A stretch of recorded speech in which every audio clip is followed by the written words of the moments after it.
we Americans offer up a silent prayer that on the continent of Europe, from which the American hemisphere was principally colonized, the years to come will break down many barriers to intercourse between nations, barriers which may be historic, but which so greatly, through all the centuries, have led to strife and have hindered friendship and normal intercourse.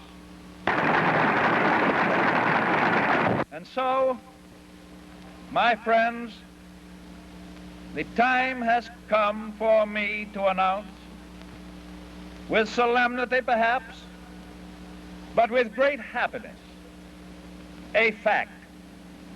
I hereby dedicate the World's Fair, the New York World's Fair of 1939, and I declare it open to all mankind.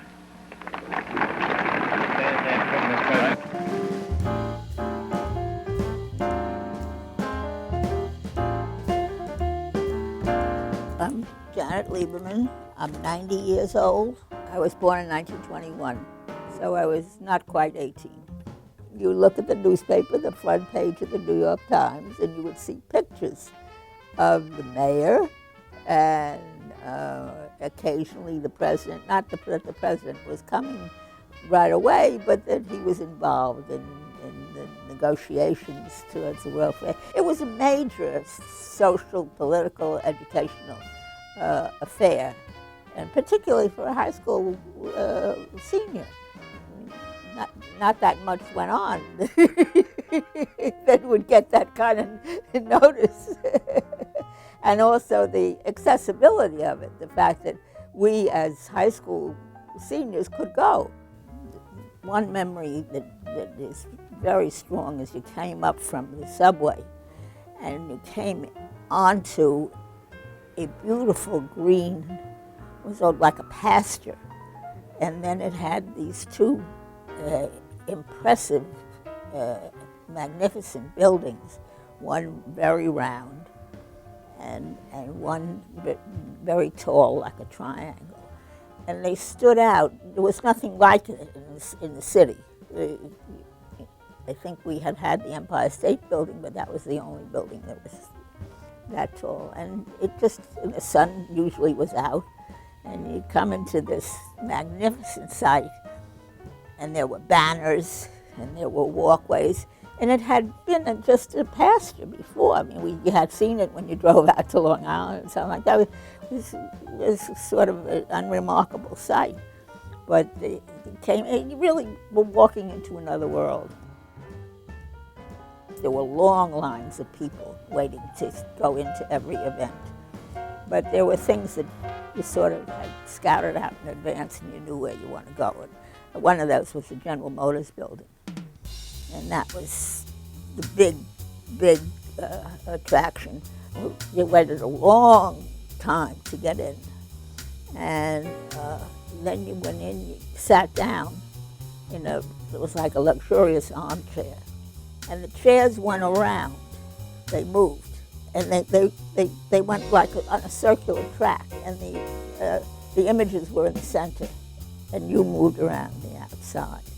And it was a vision of what the future would be like.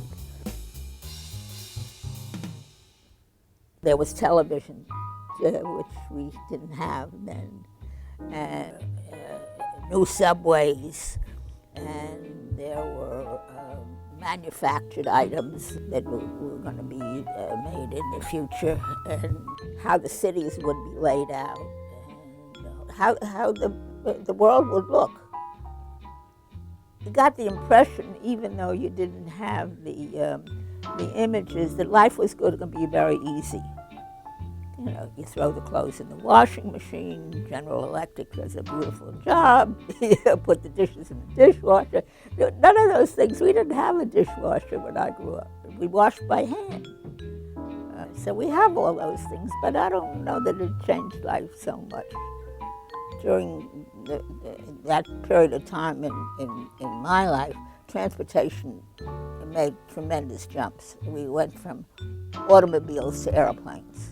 Until the year after the fair, until I was in 1940, I had never been further south than New Jersey. So you can see what that does. 5 or 6 years later, I took an airplane to Miami.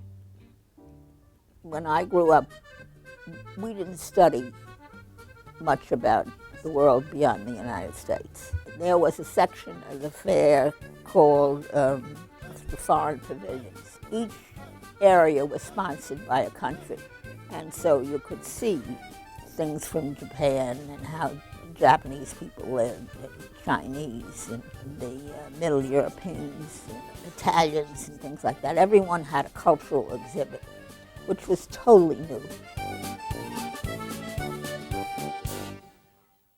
It was 1939 and there was no mention of war. It was predicated on this is what the future is going to be like, not what we're going through now. I think that that's a rationalization coming from today's viewpoint. And I think it was also to put a glossy frame on everything. They were showing off what was wonderful in the world of the future. There were no soldiers. There was no talk of war. It was totally absent. When you saw all these exhibits of the foreign nations, you had a feeling that the world was getting closer together, that we were going to know more about other places in the world. In retrospect, I think that's where the feeling of the war had a relationship to the fair, that you had this feeling that we were all connected. What might be happening over there might have repercussions over here.